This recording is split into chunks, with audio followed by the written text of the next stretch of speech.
Paul and James here from the New Sweet Science. What is up? All right, James. Last numbered event, you killed it. I don't know what was in your cider drink or whatever. I'm convinced it was alcohol or 300 milligrams of caffeine or whatever's in that thermos.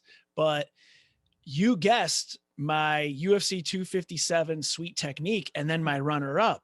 So I want you to guess my UFC 258 sweet technique. Oh, fucking A, man.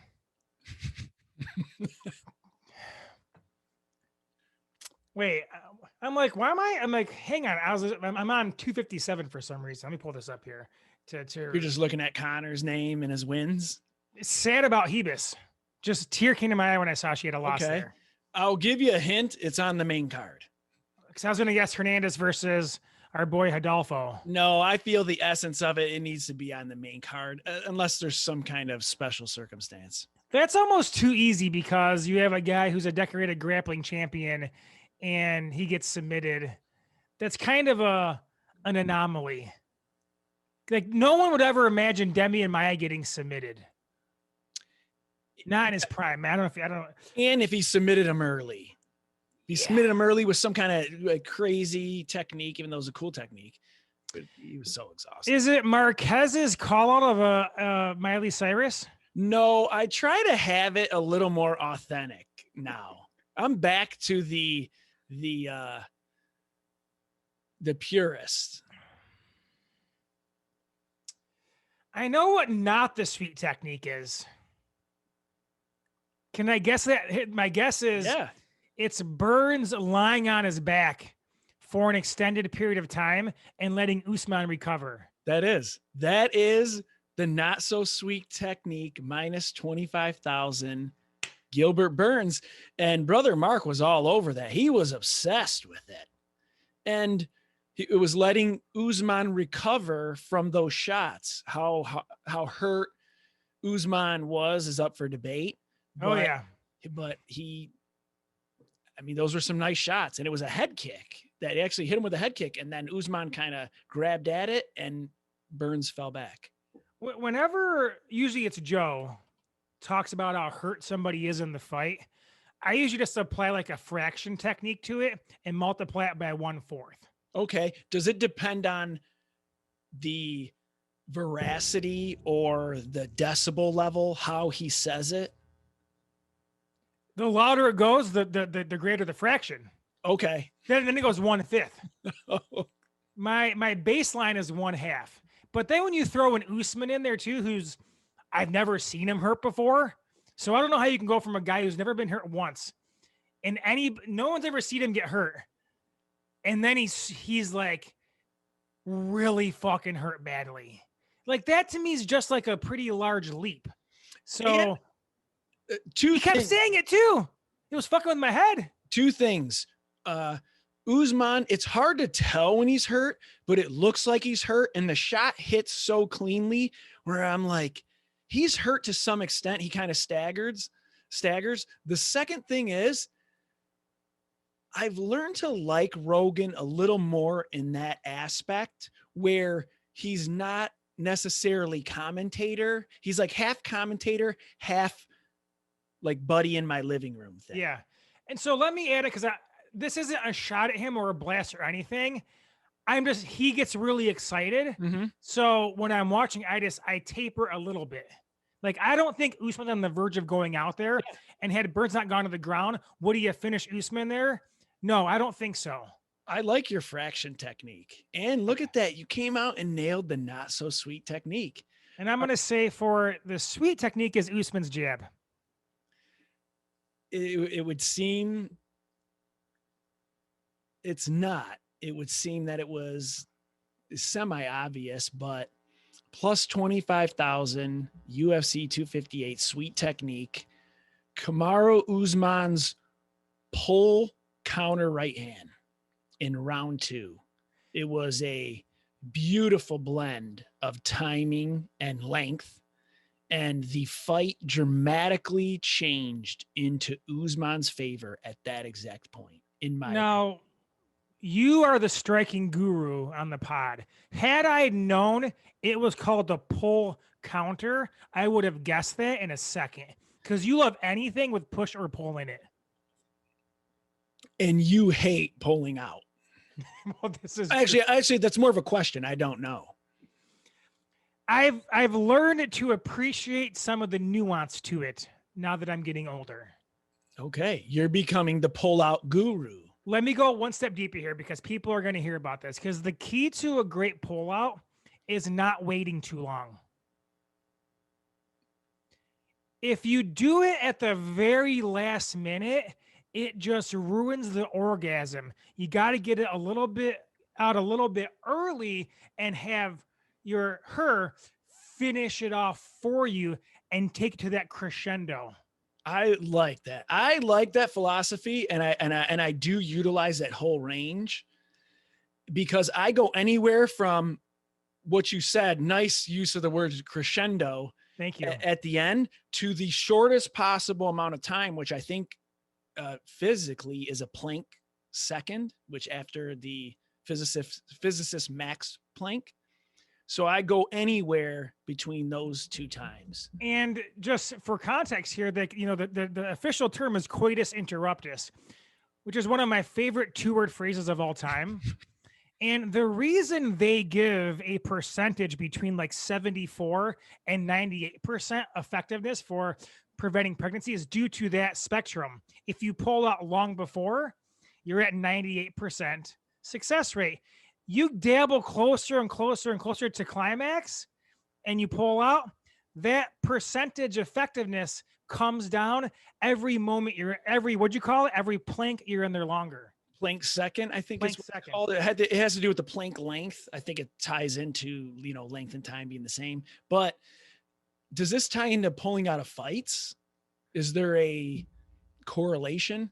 I would actually say yes, because if the earlier you pull out, the less of a fine / penalty you should face. You pull out 1 month ahead, all right, we'll get somebody else in there, get a new fight, whatever, man, it is what it is. You pull out the week of the fight when everybody's cutting weight. So Bobby Green and Jim Miller, that's pulling out too late. She's basically pregnant. 100%. Okay. That's out of wedlock too.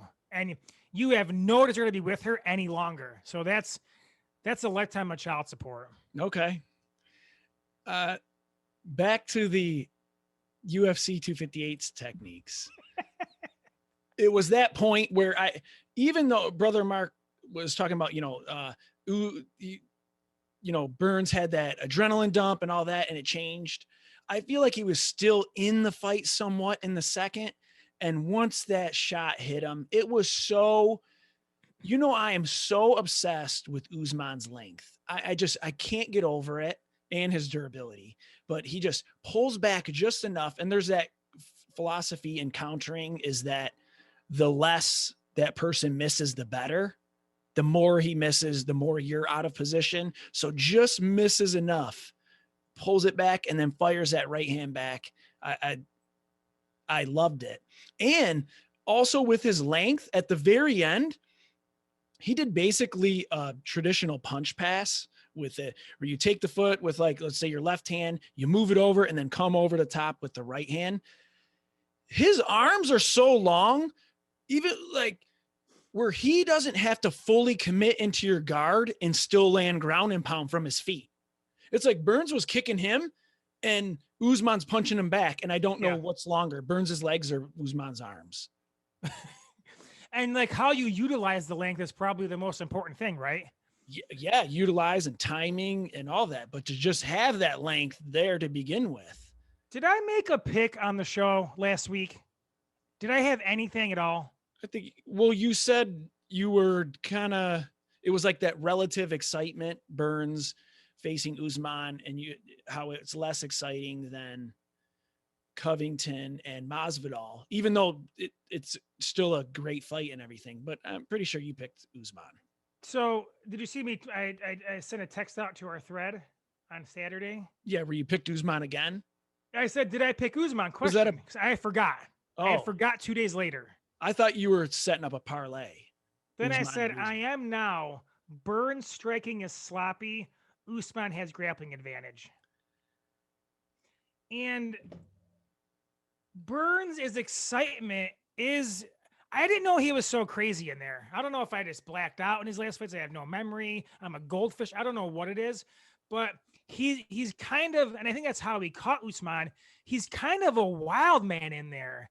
Like, it's not like traditional sound, 1-2, roll. Like, he's on his heels at times, even like in a 1-2, and throwing bombs in there. And that like unorthodoxness can give you problem.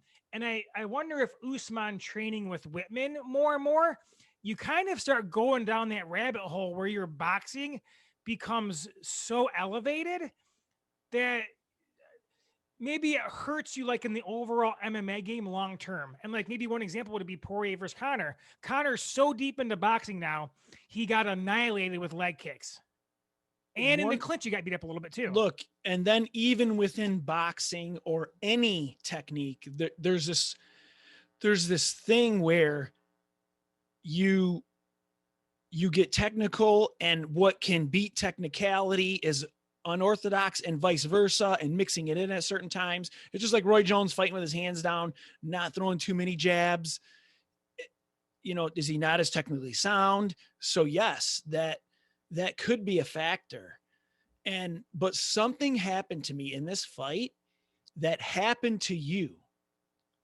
And do you remember Gaethje versus Khabib, when that guy in the embedded held down Gaethje? Like, go ahead, tell the people. Well, it was during the embedded, and they're showing Gaethje training grappling, getting ready for Khabib, and it was a very quick scene, but he couldn't get up with the sparring partner.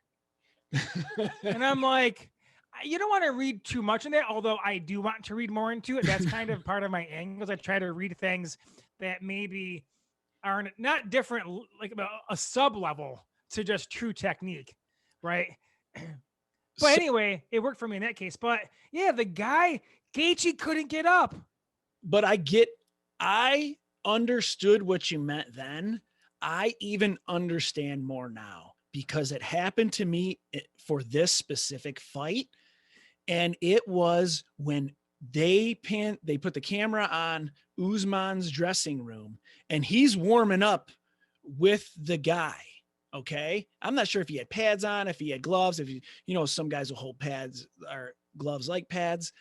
And I'm just watching it. Okay. You're warming up, and the guy throws an overhand right, and Usman didn't defend it. He didn't do anything to it. And I get you're trying to work on different things, and I don't look too much into it anyway, but it really stood out to me when I watched it. And I'm like, oh my God, he just didn't even recognize it. Like, it wasn't even an acknowledgement. And then Burns hits him with the overhand right 5 seconds into the fight. And I'm just like, oh my God, I don't know if it was confirmation biased or what, but I was just like, no way this can happen. And then I immediately thought of you with the wrestling with Gaethje and Khabib. It was great. I think the fight kind of went perfectly in the sense that Usman, like, Burns tested him. He lands the shot. It creates some excitement. And Usman gets a finish, or like pretty early, actually, like, in the third round, right? So, and early in the third round, and the jab was the beginning of the end. And I mean, really, but you'd mentioned the pull counter, but like, he lands a jab. I think it was a jab, right, to start the third round, pretty much, and that's what knocked Burns down. Yeah, it was like a right-handed finish. Jab. Okay, so Usman showed some evolution in his game, right? He endured some damage and showed resolve and came back from it. Also, Usman, you start stringing together 3, 4, 5 defenses, your name just elevates naturally, unless you're Demetrius and whatever, you're cursed for whatever reason. Mm-hmm. But his legend will continue to grow a little bit. I don't know. I think it was a good outcome overall for the division and for watching.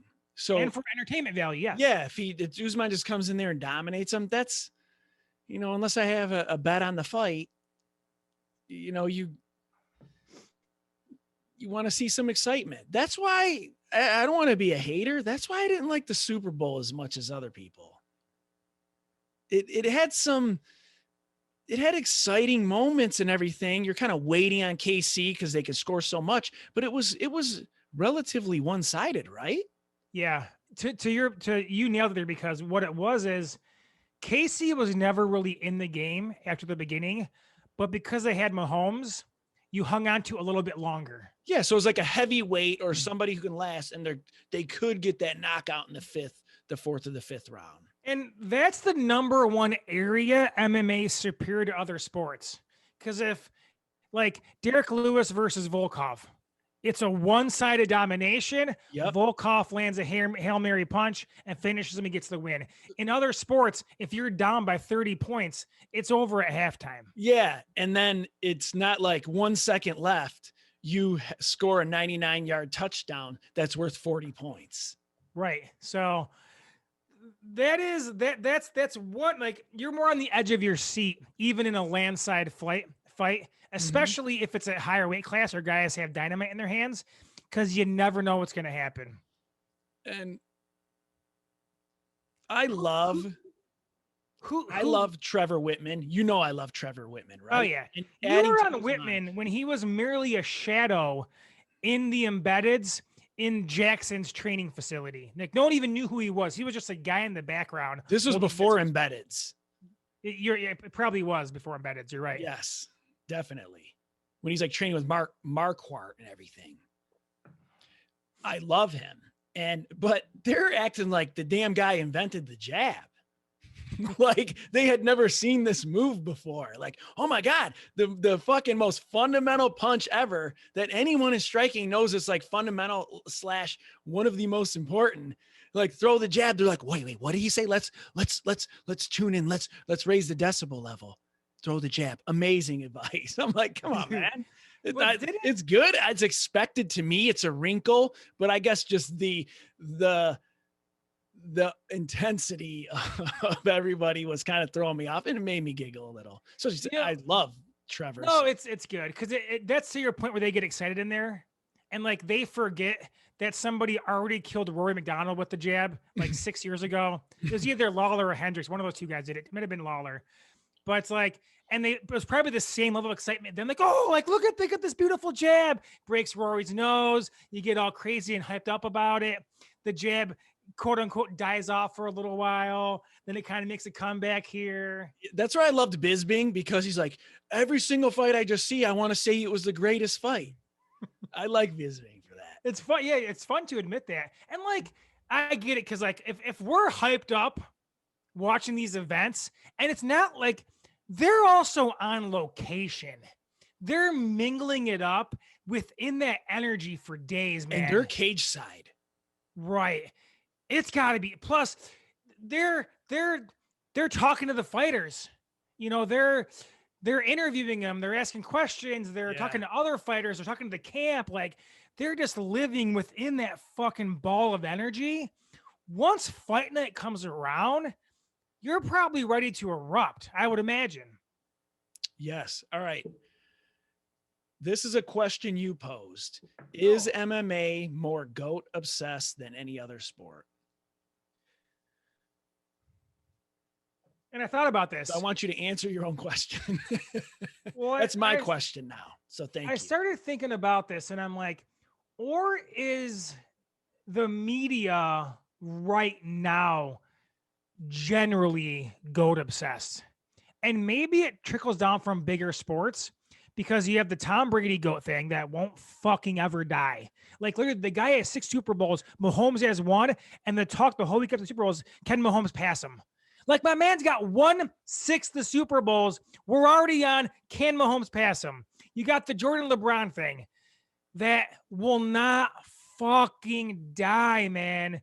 And here, this isn't my thing. Colin Coward says this about other sports, but like LeBron James is the best player in the NBA. He has been for like a decade and a half. He doesn't have 15 MVPs. Why? And how Colin says it is like media, they're always looking for the new story. Yeah. They just so quickly get bored with what's occurring. So, like, that's why every time a guy wins a fight, it's like, can this guy become the next GOAT? Is he the GOAT? Is he the pound for pound GOAT? Because they just can't sit there and like appreciate what's actually occurring. They're chasing some new story. I agree, but I put more blame on the people reading the damn article, is that they can't appreciate it and they click and they respond and that gets them emotional. I agree. They're both to blame. And I started thinking, I'm like, I don't want to blast people. Like, are people just like the simplest thing gets them going?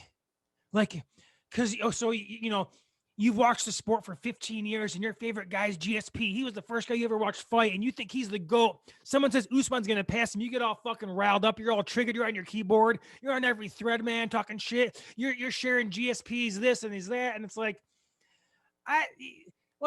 I can get involved in like, all right, is Usman the GOAT of welterweight? No, obviously not. Can he be? Sure, why not? Probably. Maybe he can. We'll see what happens.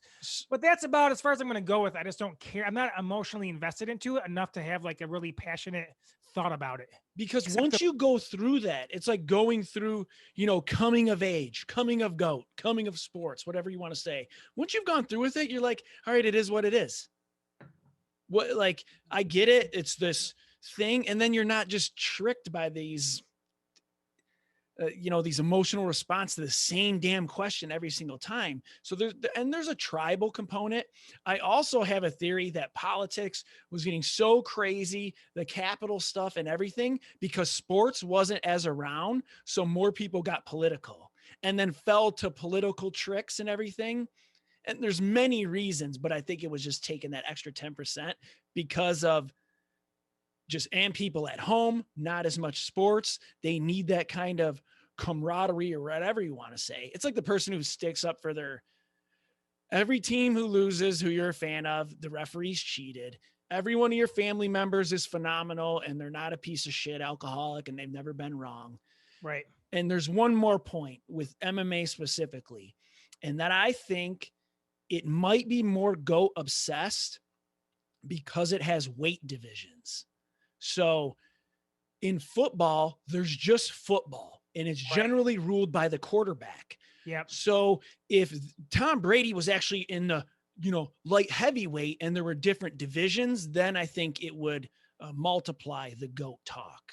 Yeah. So, that's a good point because quick count, what are they, like 10 to 12? 10, right around there. So you potentially have 10 to 12 people at all times working toward GOAT status. It's too much. Anyone who's ever had sex with 10 to 12 people in the room, it's not a good idea. Okay? Correct. You need a fluffer. Fluffer or a buffer. Pancake I wish Bruce optional. Buffer was there in and out, like calling it or giving me an introduction to sex. I would like it. And that's it. Sorry. So this was Cousin Frank's question, I guess. Funny that how different the talk about Usman would be if he didn't lose some random fight years ago before the UFC. Correct.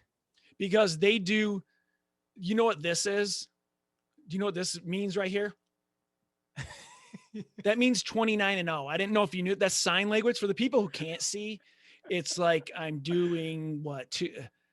You're doing the move where you take your hand and kind of push out your tongue against your cheek like you're taking oral, but you're doing double-sided. Yes, that's called 29-0. And Usman lost his second fight.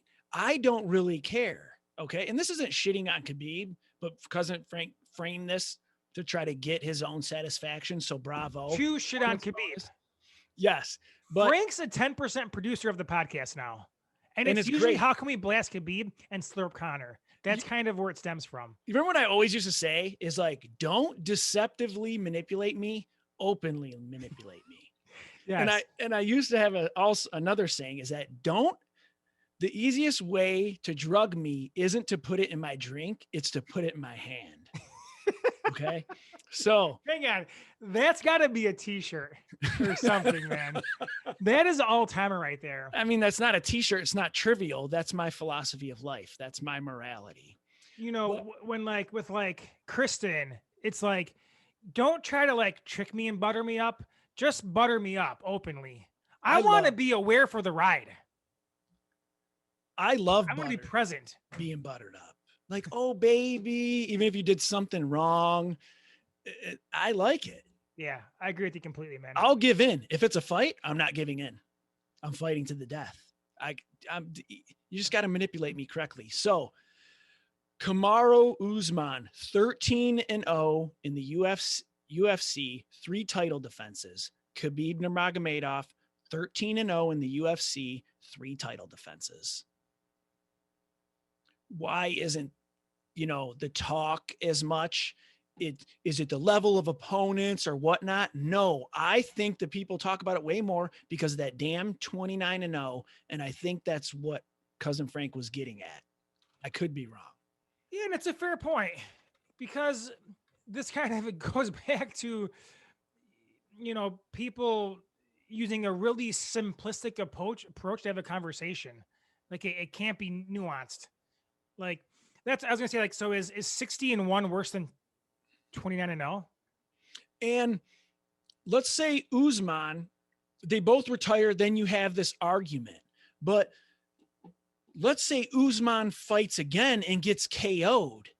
Then he's just automatically no longer the greatest. So it reminds me of the shot clock or time left in a game thing. So if I shoot a 3-pointer with 10 seconds left and I nail it, I'm clutch as hell. But if the ball comes back to me and I shoot with 1 second left and miss, I'm a choker. Correct. So I almost just wish that ball didn't come to me. And that's just like a thought experiment. I don't even know what I was getting at, but I generally there's a group of people who are great, and longevity is an important point to me, and Father Time is undefeated. No, and it makes sense because there's more context to it too. Is like somehow this win by Usman now proves there should be talk about him at welterweight. But the guy he beat, Gilbert Burns, has like a few UFC welterweight wins ever. You could also, so then you get into the argument, let's say he just dominated Burns. Burns sucks. But if Burns gets the best of him a little bit, then Burns is good. So what situations is better? Usman is more dominant, or Burns is better than you thought and Usman was able to beat him? It's just however you want to have the argument, man. You just got to go through your coming of age of the GOAT talk. But I guess we got some people on this podcast are doing it, so we got to talk about it. Well, there's the nuanced anyway, but that's why I to just come out and have these strong, bold claims like this guy's the GOAT, and like nothing can get you off of that belief. You're being intellectually dishonest. Like you're being Skip Bayless and Shannon Sharp. I don't know. To me, that's ignoramus personified, and I cannot dumb myself down to that kind of thinking or conversation. Well, when ESPN starts offering us that money, then are we like, all right, maybe I'll convince myself that I'm still a good person or doing whatever. I don't even know. Baths of money does help, I think, when you feel bad about yourself. You know what also helps? Bags of silicone. Wrap your head around that. So who's next? Well, Rogan said, who's next for this guy? He's cleaned out the division, whatever. I wasn't even saying Rogan said that. Just a legitimate question.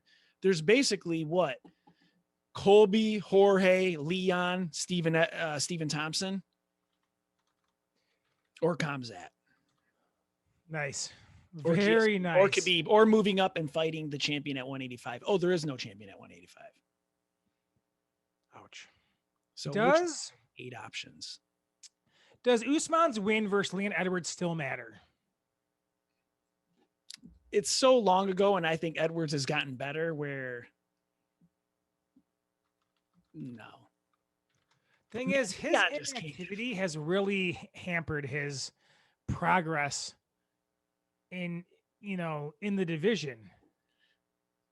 If I told you GSP has fought more or has fought sooner than Leon Edwards, would you believe me? Yes. I don't know if they have, and I don't even want to look. I just want to fantasize. Stephen Thompson poses I don't believe, the moving up in divisions and everything isn't my thing. The sport is so great. You can just have it. There's stylistic matchups. Someone eventually loses. Someone's got a fucking injury, whatever happens. But Stephen Thompson poses some issues for Usman, I think. I mean, for anybody. He's the guy I've called for a long time on the show, is because he's a tough, a tough puzzle to figure out on the feet. He's displayed great takedown defense. He's quick, about as quick as it gets, man. And it's going to be tough to just pressure him and overwhelm him. And how much does Usman want to strike? Does he go into the clinch? Does he test it out a little bit? You don't know. There's so many things that can happen. I'm not saying Usman will beat him, but then Leon Edwards, I'm hanging from his nuts. I just need him to fight more. Then there's like Colby. I want to see like Colby versus Thompson, Colby versus Jorge. I think the welterweight division is doing okay, even though there isn't this slam dunk contender that everyone gets a full-blown erection over. You know who might get fast-tracked? Khabib.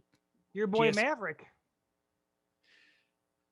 Hey, doesn't he pose issues for anyone? This grappling I think so, component? man.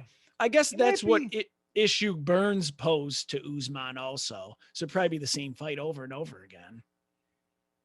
Burns, I don't want to beat this to death, but Burns' greatest mistake is lying on his back for 30 minutes there. And I don't know who won the round, but that may have lost the round for him. At the end of that, Usman's landing big shots. And I would like to see more of Chiesa. I think Burns' stand-up is better than Chiesa's, but who knows, man? Who knows? And the development, I got to see more of it. Burns is twitchy too. He has that. He has some quickness, man, and some pop in his shots. And he's quick. He's a 155er coming up, which is also Chiesa. But Chiesa's you're like, damn, he should have been a welterweight or whatever. He just looks, his back is huge. He might be challenging for a middleweight belt in the next 2 years, man, the way he's growing. Him versus Robert Whitaker, man. So who's it going to be? Is it going to be Masvidal or Colby? Masvidal. Because of that 6 days notice thing and he didn't finish Jorge? It's a genius play, and Masvidal will promote the fight. Do you think also Usman likes it because he's like, hey, I didn't finish him, but I held him there with these giant just muscles, my giant body. He's just staring at himself naked in the mirror, saying this to himself with baby oil all over him. And I'm staring at him too on a fans only cam. And he's just like, I grabbed him and he couldn't go anywhere. He couldn't do anything. I didn't have a threat of losing. I wonder if he felt, and he's like a late opponent. I was trying not to lose. I wonder if there's that aspect also, or is it like, this guy is going to sell it for me. I'm about to sell some pay-per-views. And this pay-per-view probably didn't do well. And I'm not a big rematch guy, but Usman has beaten everyone in the high part of welterweight that's ready for a title shot. Edwards, he's not ready. He hasn't fought in 6 years. Thompson has won 2 in a row. Get him one more, maybe he's ready. I would like the idea of actually Chiesa and Thompson fighting. And I know it would kill off one of those guys, but then one of them gets the next shot, and I wouldn't mind seeing either guy versus Usman. No, I think those guys should each fight. So there's killing off guys, and then there's guys making a run for the title, and I think it falls more into that aspect. I agree. And one more thing with the rematch is Masvidal's been in there with him. He's felt him.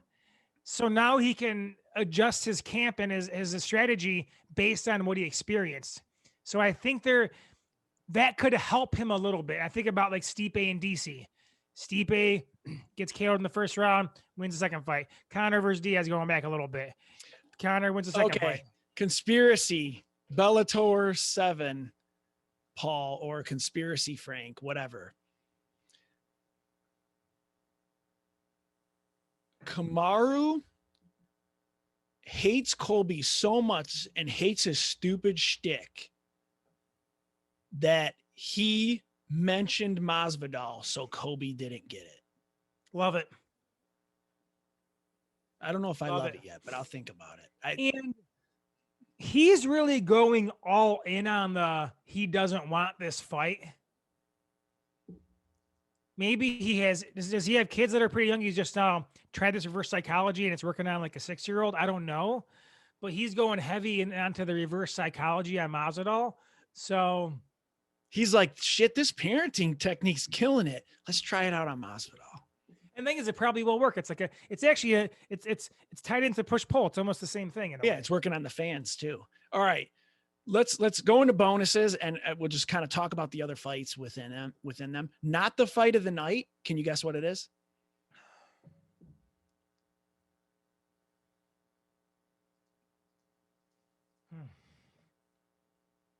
Hang on. Gastelum. No. With this, I've gotten a little more technical because it's a fight that did not happen. Bobby Green versus Jim Miller.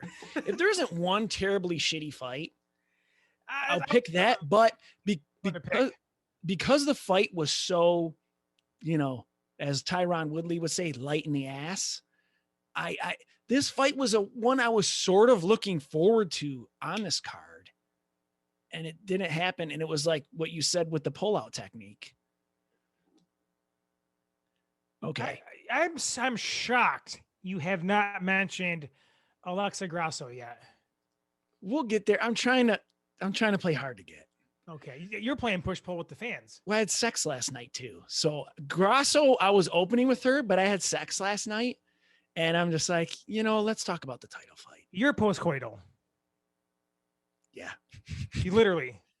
If I fall asleep, just kind of knock on the mic or something there. Now that I'm 39, post-coital lasts 4 to 5 days. Oh, it's like a hangover. Dude, when I was like 19, 20, it lasted like 4 to 5 minutes. What do you recover faster from? A hangover or post-coital? Post-coital. Okay. Because hydration gets me back in the game, man. With a hangover. I haven't found my hydration for post-coital yet. Okay. I like it. Maybe it's video games. I don't know. All right. Plus $10,000, Julian Marquez. And it's not the Miley Cyrus thing. What a comeback. The guy's losing 2 rounds, basically, technically, I don't even know. Whatever. He's losing 2 rounds, needs a finish, goes out there and wins. What more can you ask for? Yeah, the thing is, if you give him the Cyrus nod, you got to give him the deduction for his follow-up. But here's the thing. It's brilliant. First of all, his if anyone knows me, like history and historic things are playing to my heartstrings, but the Cold War is especially playing to my heartstrings. And his nickname is Cuban Missile Crisis, basically one of the times where humanity was one of its, top 5 closest to ending. And so he's good with the nickname, but he really doubled up on his stock. He maximized his stock of what he could for this fight for having that Miley Cyrus call out. Yeah. So picture him not mentioning Miley Cyrus at all. He wouldn't be everywhere, but because he mentioned her and she responded, he went up, but then he came back down with a big L, but that L, he's still higher than if he didn't mention it at all. That was a long way to explain that stupid point. I apologize. No, it's good. Cause now I've been doing some day trading lately, and you try to buy the stock low and sell it at its peak. But if you miss the peak and you sell it a little bit too late, you still make some money. So what you're saying is Julian still made some money. Yeah, I like that analogy. And okay, you're Julian Marquez. Does he has enough chest hair to do it? Do you do it? Let me I just, mean, if I was Ryder Guy never, Kristen I isn't, was never great at push pull, except for during that 4-month period where I would forward you every text from girls, and then you would reply for me, and I'd forward it right back to them. So there was a 4-month window where my push pull game was strong. Other than that, I'm not elite in push pull. so what I used to say when I come to a press conference, people are coming with their team. I'm coming with a team of comedians and writers. Okay. Correct. And we're Yes. coming at this. This is a whole nother, and that's why I lose, because I'm paying more attention to that than the fight. But you got to call your boy. You got to do this. You got to call a consulting team and say, listen, here's these tweets. You've maybe seen it. What should I do here? And you put them on retainer, whatever you need to do. And then they, collaborate. You get there's women, there's men in there, and you get them to come up with something for you. So here's what happened to Marquez is he reacted too quickly. When you receive a text, a tweet, or anything, don't go with your gut instinct response. It's wrong.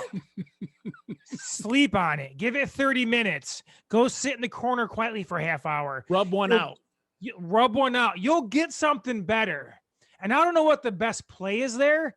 Me, as I said, push pull is never my strong suit. I probably would have had a MC on my chest up within a minute of her tweet, getting to me. But again, I'm not the strongest at the game of push pull. He might have pushed a little too hard though, because that's part of push pull. You can't push so hard that you push him away forever. Yeah. What did he say? Let's do anal or something. Like basically, what if he would have shaved it into his chest or whatever? And then next thing you know, they're actually like going to do something. That's a big publicity thing for both of them. And 100. Hollywood and everything is like some of the worst of humanity. Like Twitter's number one. Hollywood's got to be up there in the top 10. But Twitter's worse than ISIS was kind of gone. So Al-Qaeda sort of still there. So I think Twitter might still be above. Well, it goes Twitter, Internet Explorer, Al-Qaeda, I think is my top 3. But that's just a separate ranking that has nothing to do with the show. She would have liked that also. Then she would have gained these UFC fans. And then she comes out. Do you remember Holly? Sorry, I'm like halfway into this monster. I'm cooking right now. Do you remember when Holly from Playboy, the Hef's girlfriend? Yeah. She was a ring card girl once. Yeah. For one event. Yes. What if Miley comes and does it for one event? Just whatever. It's just stuff you want to stay in the public eye or whatnot. Yeah, like, Kristen's a big JRE fan, and I'll hear her getting ready and stuff. And I heard some of Miley's thing on there. She would have honored the commitment, I feel like. I don't know her, but I feel like if he brings up an MC, she's going to honor that commitment. And then he's going to get some rub from the TMZs, the other websites, pictures on Instagram, going to go a little bit viral. He's going to get some massive rub, man. Do you remember when Henry Cejudo and that WWE female wrestler? I forget her name. Now just take that times 10 because it's Miley Cyrus. Yeah. And like me, I would probably mess it up, ask her to dress up like Hannah Montana for me because I'm a pervert, but it's still legal, okay? And is she single? Is she not? But if a picture went out with him with her somewhere, that it would be good, I think. She has 46 million Twitter followers. Good Lord. I have 0 Twitter followers. And okay, sometimes in different relationships, I've played different roles, especially in relationships that were more superficial. Whoa. 123 million on Instagram. There. Okay. So if, some of those, sometimes you got to play like, who's not the dominatrix, but the person who's, Miley Cyrus has me on a collar and a leash and she's whipping me to a certain point because my response is to violence with violence. But I don't know. I'm just kind of just thinking out loud. See, I kind of like Miley's shtick a little bit. I don't know. I always have. Like you've been a very bad boy, shave this into your chest. It was after damn it, I can't remember her fucking she has that one something in the USA hit song when she was like, you and brother Mark love that Party in the USA. No. I came on board after that. I'm more of a wrecking ball guy. That's when I slid in. So brother Mark is Party in the USA with the little Daisy Dukes, and you're her just riding that wrecking ball back and forth. I could appreciate that. It's because I have a wrecking bone. Oh God. Okay. Plus 5,000 Julian Marquez for a submission other than a rear naked or guillotine on a numbered event. He won with an anaconda choke, which means plus 5,000 Pollyanna. She got an armbar on McCann. I feel like we rarely see armbars anymore. But Pollyanna loses to Macedo by first round armbar. Then she wins her next 2 fights via first round armbar. Yeah, that's got to be one of the first, man. Plus $2,000, $1,000 for each armbar. That's when you lose to something and you're so upset that you lose that you get the best armbar specialist. You train it so you don't lose to it again, and then you become good at it. Yeah. It's kind of like people who also become good at stuff, know the tricks, and they get good at defending it. You know, if you get embarrassed once by something, you're like, no, fuck that. That's never going to happen again. Yes. And you master that until it doesn't happen to you again. You either master it or quit. I do a little bit of both. Depends on, yeah, I agree with you. You're right about that. Sometimes I'm like, oh man, I'm going to do this. I'm going to do that. And then the next day I'm like, fuck it. I'm just quitting, or I'm never talking to them again. Like sometimes I'm just tired and like, it ain't worth it. Thing is, that could be genius though. You're like, you know what? This isn't my genius zone. Fuck it, man. I'm done. Oh, but I'm a piece of shit because only the best people get out of their comfort zones. So they just live their entire life in, torture. So good for them. Plus $500 Mallory Martin for prolonging the armbar. I like seeing the defenses. I like seeing just all aspects of it. And listener Phil, aka Parlay Phil, quote, Pollyanna, #1 pound for pound smile in the UFC. Okay, I like this. Can I give me minus 100? Oh, plus 300 Pollyanna smile. All right, go ahead. Yes. Minus 100 for getting too lit over this weekend and remembering less of this than I should remember. Okay. So one thing also with the George or Jorge rematch versus Usman is I got so lit that night, I don't remember any of that fight. Plus, so it's like my first time seeing it will be their rematch. Nice. Plus, I think it was like a 3 title fight night. It was lasting later, and you got to time the buzz different. You got to like lengthen the buzz. Dude, we moved that day. We moved that morning.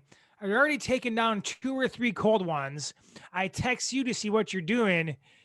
You're like, you and Larsa show up. You bring this mixed drink thing. You also brought some beers I never tried before. And then I want Max to beat Volkanovski so bad in that the co-main. And he wasn't getting it done. And I think beer started flowing faster. And then he said some insulting things. I woke up the next day. I'm like, damn, what did I say? Was I an asshole? I'm having regret, self-loathing. The next day was a fucking continual anxiety attack. Not good, man. So I just wanted to erase that entire night from my existence. So maybe the rematch of Jorge versus Usman will be like a cleansing for me, so to speak. And then I want Volkanovski to win. He's like one of my favorite fighters. You're like, fuck that guy. I ain't even gonna be his friend anymore. But then I said 3 magic words to you. Let's order Domino's, and then it was over. You couldn't resist. I could just see your pupils turned into hearts. It was amazing. Anybody who's moved to do that, you do the early morning move where you're getting the truck when they open the U-Haul. Mm-hmm. Like you're there when they open. That's a long day, man. I agree. And we're up to what? 1 a.m. trying to watch a UFC event. Plus $5,000 Kamaru Usman for continuing to talk about fighting at 170 and not moving up. I like it. You know Plus what it is, 1,000. What's that? Because the fighters are clearly obsessed with being the GOAT. And it's almost they're trying to shortcut their GOAT talk instead of doing what Demetrius did, who's truly in the GOAT discussion. Or GSP, the guy in that division. And even Jones. He went up now, but Jones has been in the game a long time, man. Mm-hmm. You know, Jones is first. He won title like in 2011, I think. You're right. Well, they saw Connor do it, and they're like, "Oh my God, moving up and fighting the champ and having 2 belts is like worth 5 title defenses." But then they realized, or didn't realize, that everybody who does it wins. So it's lost its shine. It's less. It's like not even a title defense. It's a half a title defense for me. Agreed. Not even a title defense. You're going and fighting for a new title. It barely even matters anymore. Like literally, it's a win unless you move up and beat the champion in the next weight class up. It's a Bellator win. It shouldn't even be sanctioned. Everyone who goes up's lock of the season now, moving forward. Adesanya, lock of the season. Yeah, I'm picking Adesanya. He's not losing. I don't even care if I see how I can think of ways right now how Jan can beat him, but it doesn't matter. Everyone who wins, you don't go against it, man. No, you don't. Just like I'm not picking against Usman probably until he loses. That's why Khabib's greatest challenger is the featherweight champion at that time. Oh, okay. Volkanovski is Khabib's greatest challenge in MMA. And he ran from him. He retired. Correct. He was scared, is what you're trying to say. Listen, I merely report the facts. Volkanovski gets a second defense. Khabib retires within 6 months. Plus $1,000 Macy Barber going for it in round 3. Yeah, she did. I mean, she was down and then she just picked it up and went for it. I was, dare I say, inspired. People, I guess, are ripping her a little bit. Like, that's a tough fight after an injury, man. Hell yeah, it is. You come in versus Grasso's a seasoned vet now. Yeah, and Macy Barber is like a senior in high school. Correct. Like, that's a tough fight. So here's the thing is like, let's just use George St. Pierre, for example. He has or Usman, he just fought, right? He has a loss early in his career that no one knows about, but it's on his record, right? Macy Barber is having those fights in the UFC versus people at a much higher level. She's not fighting a bunch of fights, working her way up to it. She's literally existing within it. Like Max did the same thing. And a perfect example is name Usman's loss.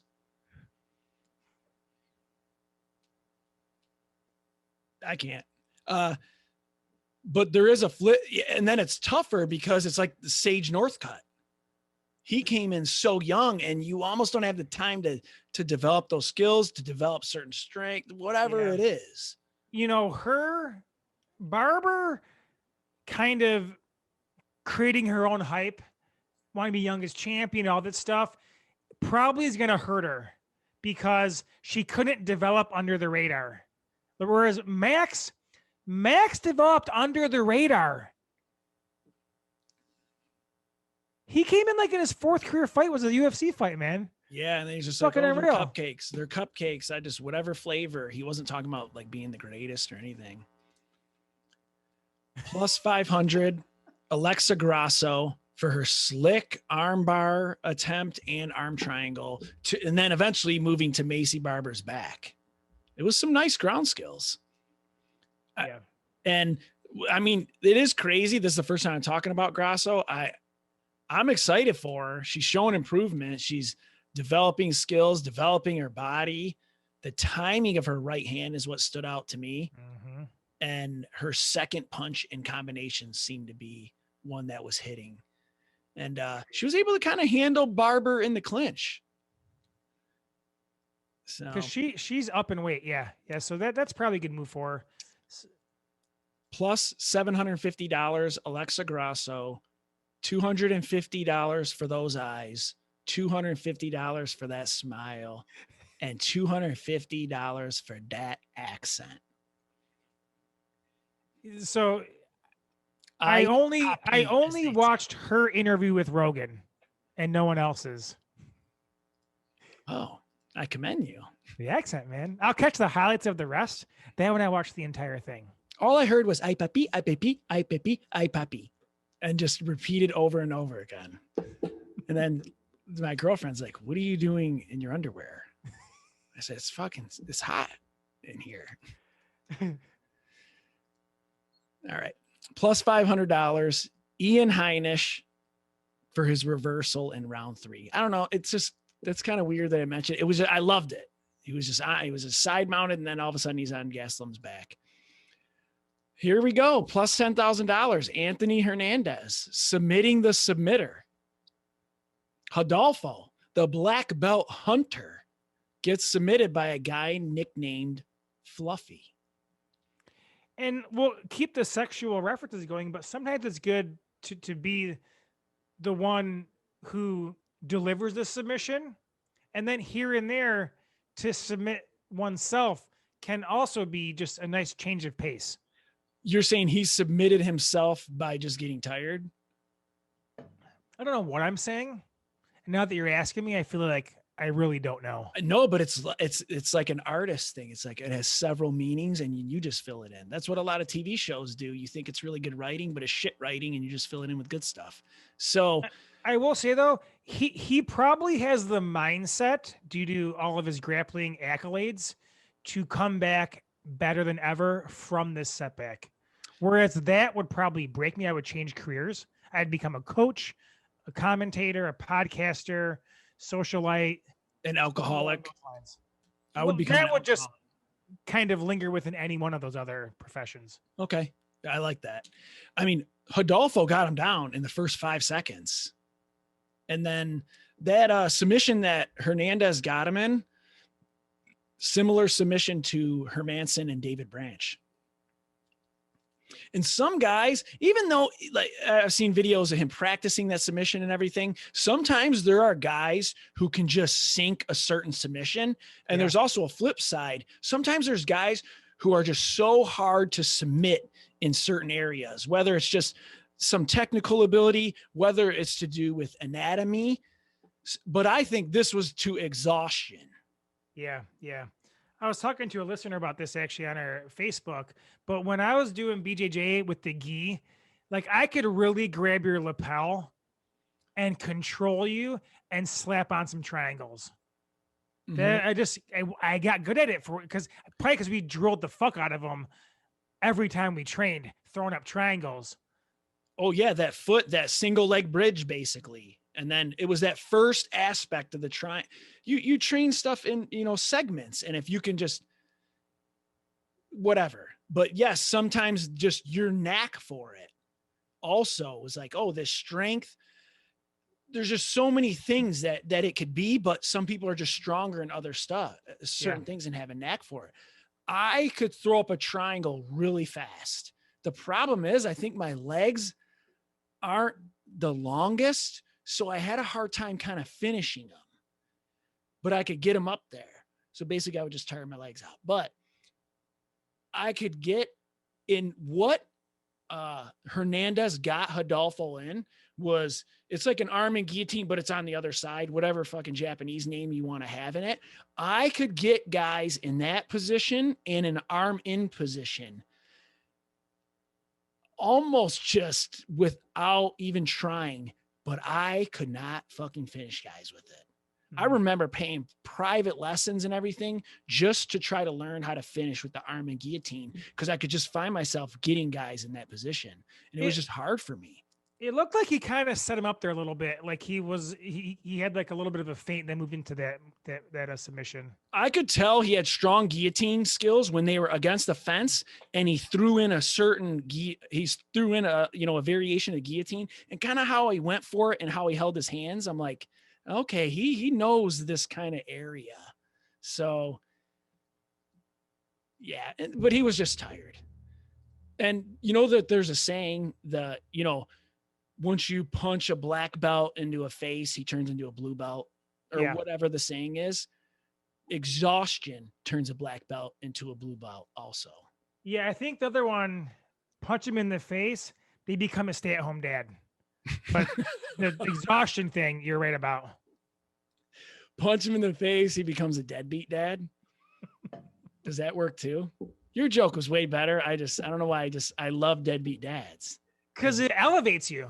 It's like it's a Paul appreciation segment when you say deadbeat dad. Everyone knows you rise above that. Keep them coming. The thing is we're losing all those deadbeat dad listeners. Yeah, it's true. But it feels good to feel good. Even at the expense of deadbeat dads who are offended now. The show is better. Like, I'm like more engaging. I'm watching more. So yeah, there's a trade-off. And, big muscles equal big oxygen is what I say. And let's see, what else is there? Bilal Muhammad, the sneaky good guy, man, 4-fight win streak, 8-1 in his last 9. I'm excited. He's coming into his own, man. He's peaking. He's hitting that prime welterweight age. He's 32. He's got 3-4 years in him. I mean, he's already on a run, but I want to see him in there versus like a top 10, top 15 guy, man. He's good. And he's been incrementally improving over time, becomes a solid fighter.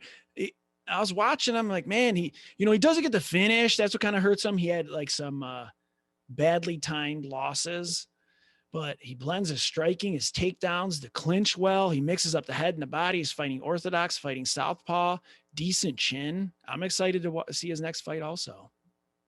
And I feel like his brother or son, Chris Gutierrez, is like almost the exact same guy.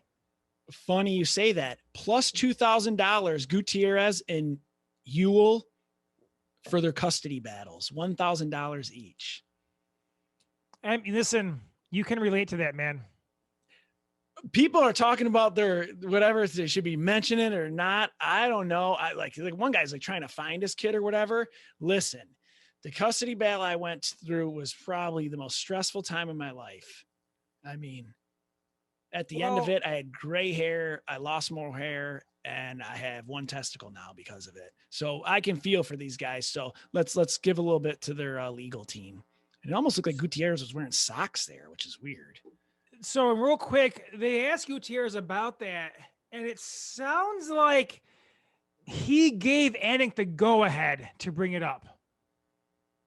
And plus, I think, how they always, it's kind of like how they have the embedded. They want you to attach more to the person, whoever's there watching, just not from the fight angle. That's why in the stupid like cooking shows and stuff where the contestant is going to be there for one time, or in Jeopardy where they ask the question about the people that I'll always fast forward through, like, oh, this certain story or whatnot to try to get you to attach. Maybe Anik asked him, like, what's a story I can mention to try to get the viewers to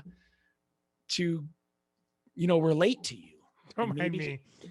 Brother Mark's texting about the pod, and I'm like, we doing it. Plus $500 Cormier for getting better on the broadcast. I think he's getting better. He has a nice blend of having fun and technical advice. To each their own now. I know that's a touchy subject, and people usually hate all the broadcasters. Oh, that's all people do, man. People get touchy. On anyone who's like, you know what? Don't get me started. Okay. Plus $500, Kamaru Usman showing up to the arena in a tuxedo. I love that. And his post-fight presser too, tuxedo. But love it. I'm sitting there watching it and I'm like, man, I feel like I'm getting ready to watch a show. Like I have seats in the mezzanine. What's going on here? Let's go, boy. Yeah. No, I really enjoyed it, man. Plus $250, Luciana Andrade for being Luciana Andrade. Correct. Plus $250, Bruce Buffer's jacket. I liked it. It's nice red textured. Now, did it have some kind of speckles near the shoulders, or was it dusty or dirty? Oh, I didn't notice. I thought there were like some light kind of like things going on like in the upper pec shoulder region. I'm not sure. Remember, I also said earlier, I got too lit over the weekend, so don't hold me to anything. Those were your speckles in your aqueous humor. And when I texted the thread about did I pick Usman or not, also lit during that text. So my from Thursday through Monday, man, I don't know what happened to me, but I was fucking riding the wave. Do what you got to do, man. That's what us alcoholics do. All right. Plus $50. Usman's back. I mean, it is what it is. It gets a bonus every time he fights. Plus $25. Pollyanna's hair. Not for just being long and dark, but just it had a cool little design in it. Plus $10. This is the shitty portion of the show. Plus $10. John Anik. He was talking about Patolo. And as he was emphasizing his name, Coconut Bombs, the camera pans to Luciana Andrade. And I just thought, man, someone's got good timing, but let's give it to Anik. And did you notice that there was something different about the cinematography? Or did you think it was just your buzz? I did. Can you hear that? What? I think there's some kind of gong going off from I have trading stuff on in the background. I'm hearing a gong. That is me. I'm getting excited with my pen and I hit this spring. Oh, it sounds good. At first I was like, whoa, like I couldn't get into, like, get it in picture. It was like fucking with my vision at first. And I was lit AF, but as I started watching stuff again, after the event, and it's like anything, man. Like, I don't love new things immediately. Usually I need to kind of adjust to it. So if you're going to do something new in the bedroom, do you got to talk about it first instead of it just being put on you? I'm 100% always talk it through beforehand. Okay. Because my voice box doesn't work in the bedroom. Like, I try to speak and like, I don't know, like I don't know what happens to it, man. I think it's some kind of like genetic defect or something, but yeah. And I can't shut the hell up. But I guess more blood flow is going to your more important parts, and I'm wasting all mine on my stupid ass vocal cords. So bonus to you. I'll take it. But I'm playing a lot of head games in there. So, you got to do what you got to do. There was also one time there was cinematography. They did it during the fight. And I feel like it was a Chael Sonnen fight, but they did something different where it was like, I don't know. They used it in fucking Gladiator or something. I don't know, something different. But people said they went away from it. Yeah. That was to deflect your attention from the back knee on Sonnen's back, indicating steroid usage. They didn't want us to obsess over that while he's fighting. That's a good conspiracy. I can get behind that. Did you enjoy this? I bet you did enjoy it. You like artistic things, and I liked the clearness. It seemed like more clarity. I don't know if it was the frame rate or whatever, but it just seemed more clear. It was like more realistic or something. So it was more clear, but if like the fighter started bobbing, it kind of came out of focus a little bit. It seemed like to me. But I feel like it wasn't done during the fights this time. I agree. It was done more. Yeah. Yeah. After. Well, okay. I get what you're saying. Cause I was like, if this happens during the fight, I don't love that. Like, I feel like I'm losing focus, cause maybe like it's so fucking laser focused in that it can only hold in a stationary object. Or it was trying to blur the background, and then sometimes the focal point got mixed up with the background. This is two guys who don't know what they're talking about, trying to figure out what they're talking about. Okay. But guys, I'll tell you, I didn't realize how big Usman's head is until I saw him in this crystal focus, man. Then it just was like, holy shit. He's like a descendant of the Lobovs, but he has other skill sets to blend with it. Man, his durability, he can overcome his mental state, all of that, whatever you want to say durability is, but it has something to do with his head, and everything I think has to do with his back and length. Yeah, it's the wrestling background, man. They're kind of wired differently, and none of them are a great personality, like except for Askren. He's like the lone, and he's not as built. Wrestlers are kind of like engineers, where if you've found it's a great personality, they're the rarity, they're the outlier. But engineers and wrestlers, they're kind of head down, dialed in, all work, no play. Yep. And I respect that. You do you. Building beautiful structures and whatnot. What else? No nickname of the night, but I have one nickname recommendation. Let's hear it. Macy Big Rig Barber.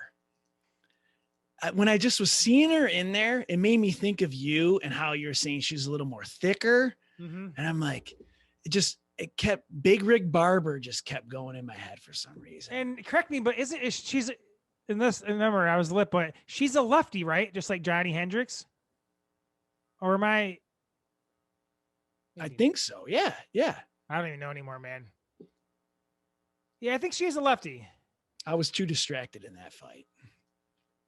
Once she hits like 24 to 28, I'm telling you, man, she's going to be more well-rounded everywhere, including the fight game. That's all I'm saying. Oh, hello.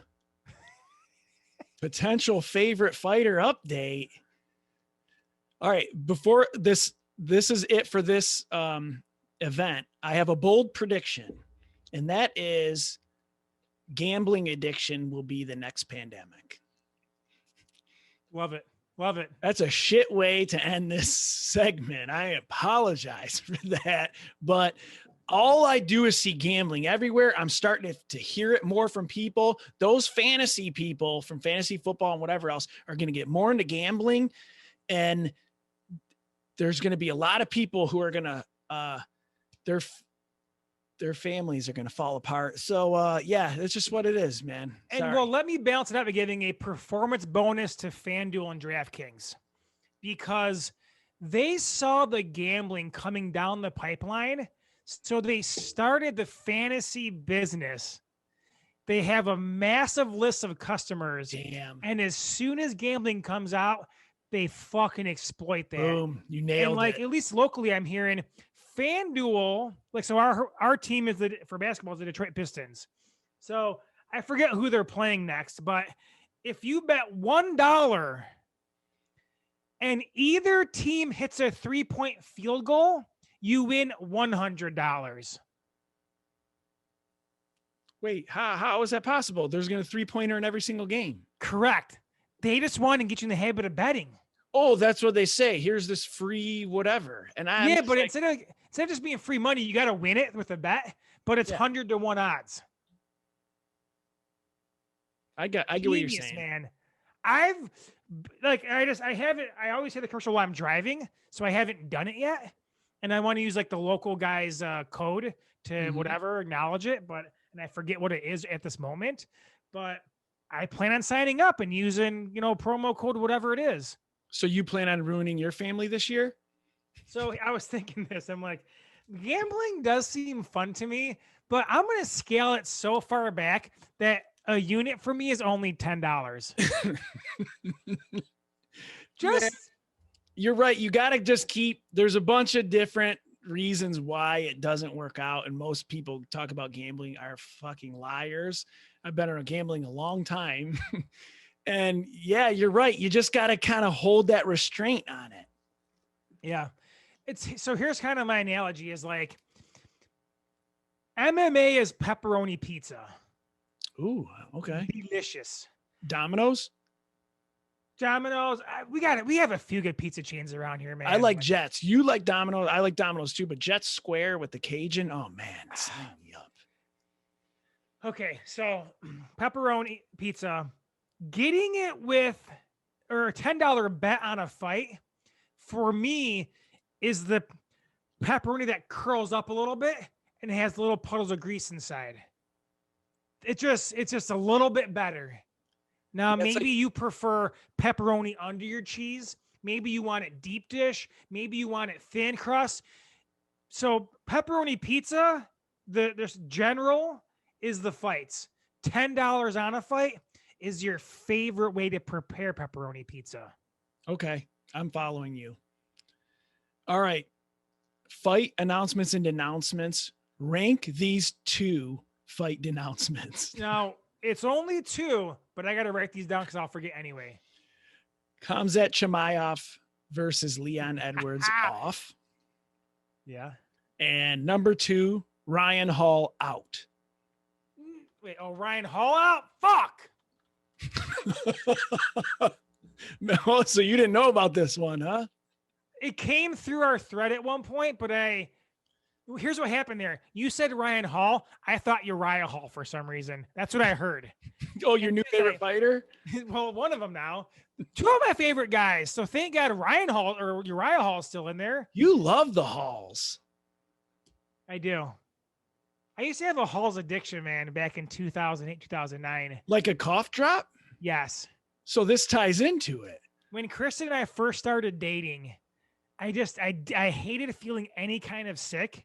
So I had a whole drawer full of like Tylenol PM and all those like liquid medicines.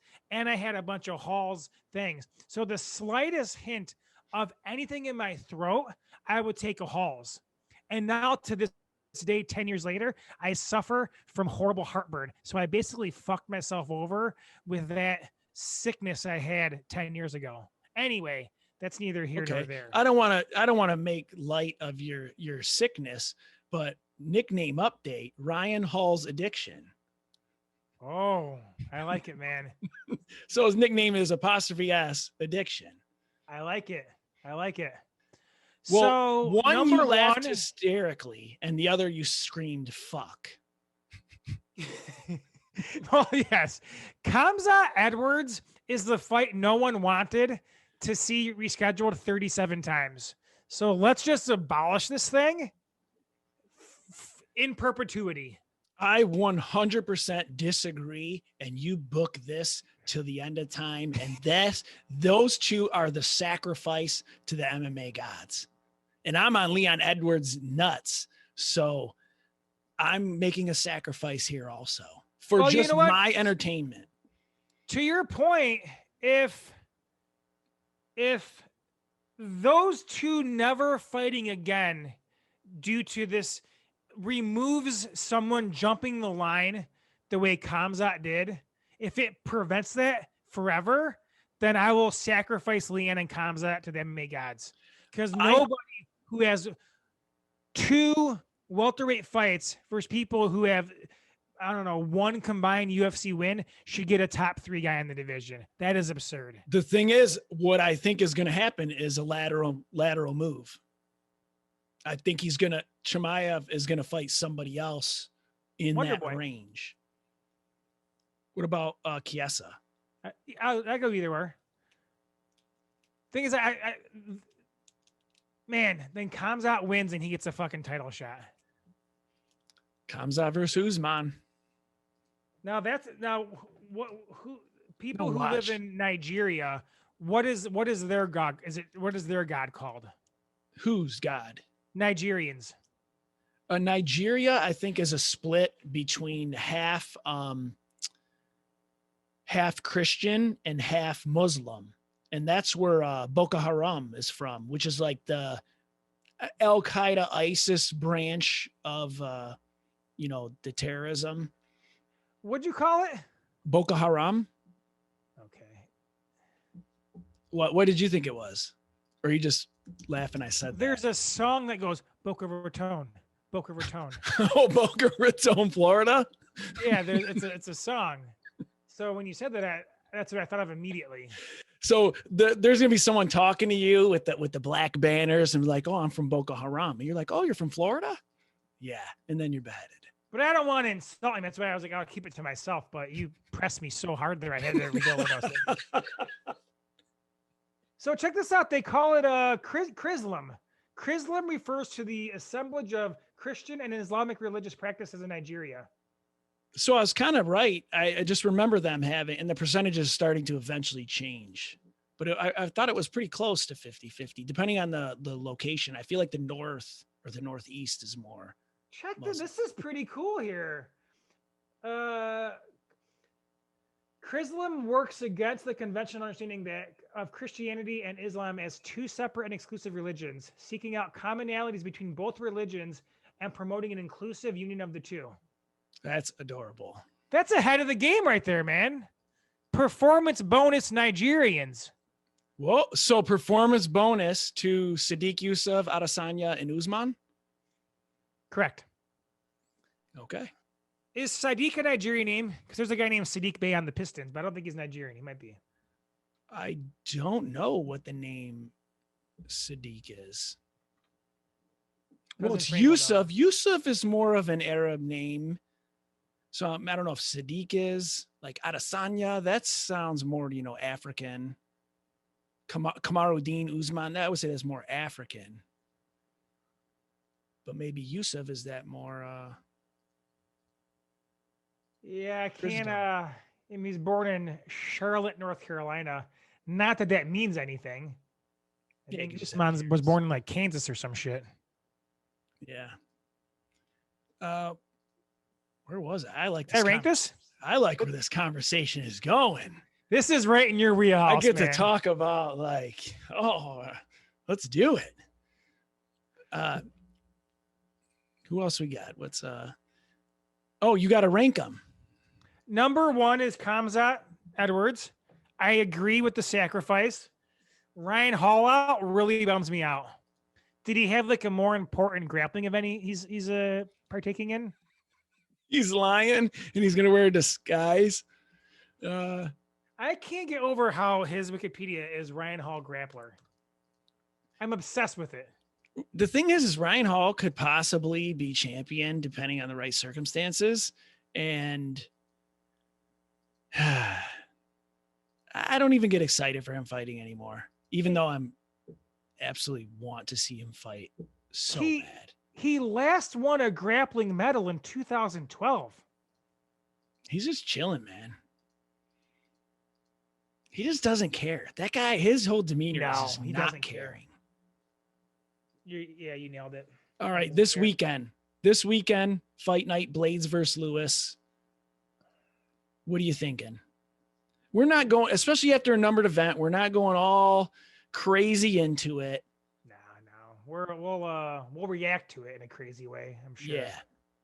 Oh, Faraz Zahabi's brother's fighting on it. Drakkar Klose versus Luis Pena. Oh, Violent Bob Ross. Even though I want him to win solely based on his nickname, just like Karate Hottie, he is going to have his hands full with Drakkar Klose. This is like the wiki versus non-wiki event. Wow.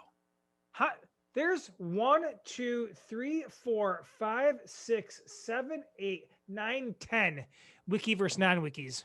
Thing is, they should promote it as that. 100%. But figures Drakkar Klose Barbie versus Luis or Violent Bob Ross. It's not even like his nickname. It's not like Luis Violent Bob Ross Pena. It's just Violent Bob Ross. Who am I thinking of? I'm like, Arlovsky's already fighting again? And he's fighting Tom Overeem. Oh my God. I confused Arlovsky and Overeem. I'm like, Arlovsky just fought last week. Oh Lord, man. I got too lit over the weekend. No, but they have had so many fun. Here's the thing about Arlovsky. He fights guys he's fighting like regular guys. I know. Which is good. This is what he wants to do for a living. He's not suffering as many knockouts now. He punches in the back. Like I saw him, he has a punch card and then he just boom. In my defense, all right. These guys have both been around a long time. Oh, I totally understand why you mix those two up. I don't even think it was that ridiculous. Okay. They both made their debut in 1999. That's the year I finished high school and lost my virginity. And went down on a girl. No, you lost your virginity. And got a DUI. No. What a year, man. I got to guess which one of those are true. You didn't lose your virginity in 99, did you? You lost it before that. It might be spring of 98 or fall of 98. I lost it in 89. Correct. I remember literally you were touching your girlfriend's vagina and I had a baba in my mouth. Like, that's how young you were. The thing is I like pregnant women. So the baba was from my girlfriend. Wrap your head around that. You had a kid while I was a kid? So what do you think of the main event? Blaydes versus the Black Makes a lot of sense. Two Black Beasts. I'm excited for it, man. Any predictions? I'm leaning Blaydes. I feel like he's probably a pretty sizable favorite too. I feel like you've already seen Lewis. Like Roy Nelson held him down for like 6 years. Didn't land a punch, but he held him down. Well, Lewis is like underrated on the ground because he just gets up. Your analysis on Lewis's grappling is probably your greatest work to date on this pod, which is like 5 years old. He displays this amazing technique of just get up. Yes. He takes his foot and then he takes his hand and he gets up. And he just sits up and just gets up. And he's able to do that against different guys, but I don't think he's going to do it against this guy. It's like the Daniel Cormier is, a barrel. He's technically just amazing. Curtis Blaydes is one of those guys who I think is just so strong in the clinch and on the ground where it's different. Yeah. And Lewis isn't going to be able to utilize his get up technique as well. Blaydes, but he has the chance. Blaydes hits hard from the top as well, even in your guard. That's how he finished over him. I'm pretty sure he throws bombs. Bro, back to Arlovsky real quick. Like, guys won 2 straight, man. Let's give him a shout out here. I love that he's still fighting. Hey, this is we bring it up every once in a while. He's like a lifetime achievement award. This is your Arlovsky appreciation segment. He once lost 5 straight UFC fights. Listen to the first 4: Stipe, Overeem, Josh Barnett, and Ngannou. And Barnett's been gone so long, that's how you know it was a long time ago. Yeah. See, like, nicknames. Imagine if Barnett just goes by now the Face Assassin. Okay. We like those. You evolved the nickname to make it current. Yeah, like, if I'm Dana or you, whoever's in charge of these decisions, I let Arlovsky and Reem fight as long as they want to. Same with our boy back, the Peruvian necktie. That's not his submission. CB Dalloway? No, I know. Man, all right, he's back. Great fucking reference, man. Great reference. He did love that move. No, Ezekiel. Oh, from the Bible? I couldn't remember the name of his submission. Oh, yeah. Oh, Olenek. I used to love, I think it's called like a baseball bat choke. It's called the Olenek. It was one of my favorites. They should change the name of it. Who's Ezekiel? I think it's biblical. I'm not 100% sure. It's kind of like the Darce choke. It was named after the Darce. Or it's really a Barbosa choke. I'm being funny. I know it's a Bravo choke. Blaydes will be too much for him, but Lewis has that chance where he can knock you out. It'll be fun though, man. So here's another bold prediction: Curtis Blaydes will be the next big fighter to go to Bellator. That's and it's because of situation and timing. Because there's Stipe and Ngannou who are going to fight. Whoever wins probably fights Jones, unless Stipe wants a rematch. If he loses, I don't know. But then if Ngannou stays champion, it might be kind of harder to book that third fight. I know Blaydes is really talking about his championship run. I feel like I started hearing that with Corey Anderson also. I think I mixed those two up at one time. and told you Curtis Blaydes is going to Bellator and you were shocked. And then I was like, I'm sorry, it's Corey Anderson. That did happen. Yeah, I'm not even joking. But I think he's my next bold prediction. So that's funny because somehow I was going to give you a bonus for your recall of submissions. Like you confuse Corey Anderson and Curtis Blaydes, but you can recall submissions like they're your kids' names. Like I don't know how you do it, man. It's like you just have like this database in your brain of what they're racist. And you know both their names because a lot have two different names. You know them both a lot of times.